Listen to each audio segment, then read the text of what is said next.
Hi పిల్లలు, ఎలా ఉన్నారు? మనం తెనాలి రామకృష్ణుడి కథలు చెప్పుకుంటున్నాం కదా. ఆ తెనాలి రామకృష్ణుడి కథల్లో మరొక కథని ఈ పాడ్కాస్ట్లో విందాం. ఓకే, ఈ కథ పేరు దొంగలను ఉపయోగించుకున్న తెనాలి రామలింగడు. ఇంతకీ దొంగల్ని కూడా మన రామలింగయ్య ఎలా ఉపయోగించుకున్నాడో తెలుసుకుందాం. శ్రీకృష్ణదేవరాయల కొలువులో తెనాలి రామలింగడు ఒక మహాకవి అని మనం ఇంతకు ముందు పాడ్కాస్ట్లో తెలుసుకుందాం. ఎంతటి వారినైనా తన తెలివితో ఓడించేస్తాడు, రాజుని సంతోషపెడతాడు, అలాగే బహుమతులు కూడా ఎన్నో పొందేస్తాడు కూడా. ఎందుకంటే రాజు సంతోషపడితే బహుమతులు ఇస్తాడు కాబట్టి. ఈ విషయం రాజు ఆస్థానంలో అందరికీ తెలుసు, ఊర్లో అందరికీ తెలుసు. అలాగే దొంగలకి కూడా ఈ విషయం తెలిసింది.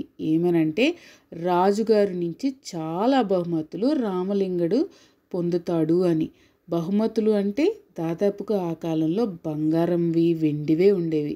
కాబట్టి దొంగలు ఏమనుకున్నారంటే, ఓకే, మనం తెనాలి రామలింగడి ఇంట్లో కనుక దోచుకోవడానికి వెళితే మనకి చాలా ఆభరణాలు దొరుకుతాయి, మనం సెట్ అయిపోతాం అని అనుకున్నారనమాట. అందుకని రామలింగడి ఇంట్లో దొంగతనం చేయాలని అనుకున్నారు. దొంగలు రామలింగడి ఇంటి వెనుక తోటలో అరటి చెట్ల పొదల్లో నక్కి నక్కి దక్కున్నారు.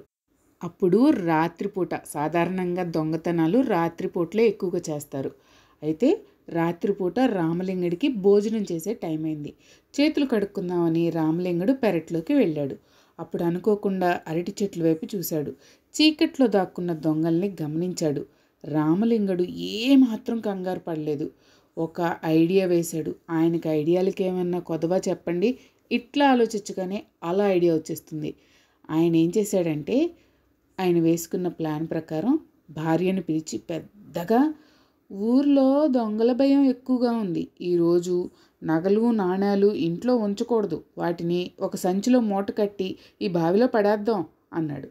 ఈ మాటలు దొంగలు విన్నారు. రామలింగడి ఉపాయం ఫలించింది. రామలింగడి భార్యేమో ఏంటి ఈయన ఇలా మాట్లాడుతున్నారు అని చూస్తూ ఉంది, కానీ ఏమీ అనలేదు. రామలింగడు ఆవిడ కన్ఫ్యూజన్ని అర్థం చేసుకుని ఆవిడని దగ్గరికి పిలిచి ఆవిడ చెవిలో ప్లాన్ అంతా చెప్పాడనమాట. ఇంతకీ ఆ ప్లాన్ ఏంటంటే, ఆ మాటలు దొంగలు విన్నారు కదా, ఆ ప్లాన్ అంతా ఆవిడకి చెప్పేశారు కదా. ఇంటి లోపలికి పోయి ఒక మూటను తయారు చేశారు. ఒక మూటని బావిలో పడేశారు. మూటని బావిలో వేయడం దొంగలు చూశారు. వెదక్కిపోయిన తీగ కాలికి తగిలిందని దొంగలు సంతోషించారు. ఇంకేముంది, పిచ్చోడీడు, ఈడు తెలుగులోడేంటి, తీసుకొచ్చేవాళ్ళు ఎవరైనా బావిలో వేసేస్తారా, అందరూ నిద్రపోయేదాకా ఉండి తర్వాత బావిలో దిగుదామని దొంగలు డిసైడ్ చేసుకున్నారన్నమాట. బాగా చీకటి పడింది, అందరూ నిద్రపోయారు. ఆ నలుగురు దొంగలు అరటి చెట్ల వెనక నుంచి లేచి బావిలోకి తొంగి చూశారు. మొదట ఒకడు బావిలోకి దిగి నగల మూట కోసం చాలాసేపు వెతికాడు. నీళ్ళేమో చాలా ఎక్కువగా ఉన్నాయన్నమాట. నగల మూట కిందకి వెళ్ళిపోయింది, లోపలికి వెళ్ళిపోయింది, దొరకలేదు అని పైకి చెప్పాడనమాట. నీరు బయటికి తోడితేనే మంచిదని మరొక దొంగ అన్నాడు. సరేనని ఒకప్పుడు కాలంలో బావిలోకి చేద వేసి, అంటే ఒక తాడుతో ఆ బకెట్లో ఏదైనా కట్టేసి లోపలికేసి పైకి తోడేవాళ్ళు అనమాట. నీళ్ళు ఆ బకెట్లోకి మునిగాక దాన్ని పైకి తోడేవాళ్ళు అనమాట.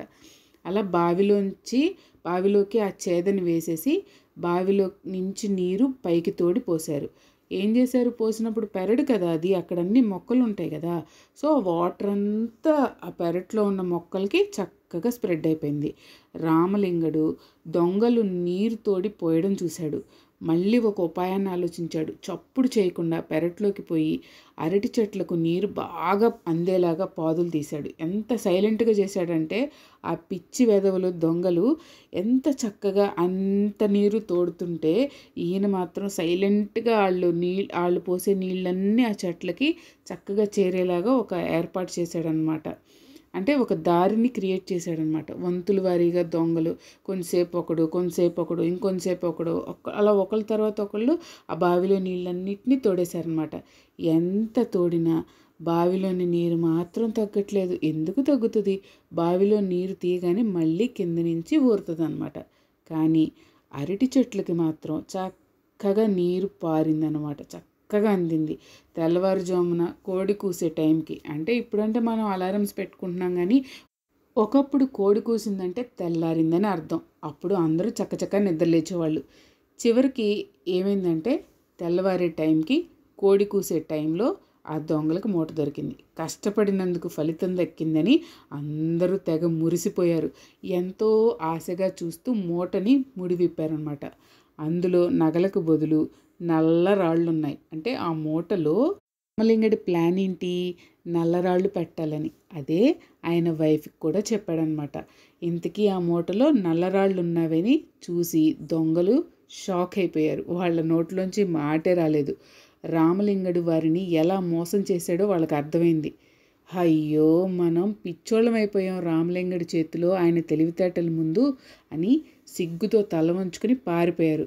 ఇంతకాలం తమను మించిన వారు లేరని ఆ దొంగలు ఎగిరెగిరి మిడిసిపడేవాళ్ళు. ఎంతోమందిని దోచుకున్నారు. అలాగే రామలింగడిని కూడా దోచుకుందామని ప్లాన్ చేశారనమాట. కానీ రామలింగడి ఇంటిని మాత్రం దోచుకోలేకపోయారు.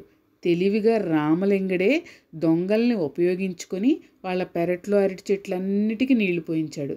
ఈ జరిగిన సంగతంతా రాజుకు తెలిసింది.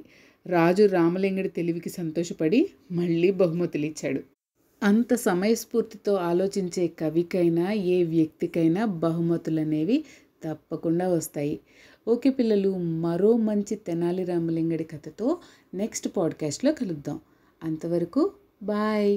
ఆగండి, నెక్స్ట్ పాడ్కాస్ట్ అప్లోడ్ చేయగానే మీకు వెంటనే నోటిఫికేషన్ రావాలంటే పిల్లల కథల పాడ్కాస్ట్ని ఫాలో అయిపోండి. ఓకేనా? బాయ్ పిల్లలు.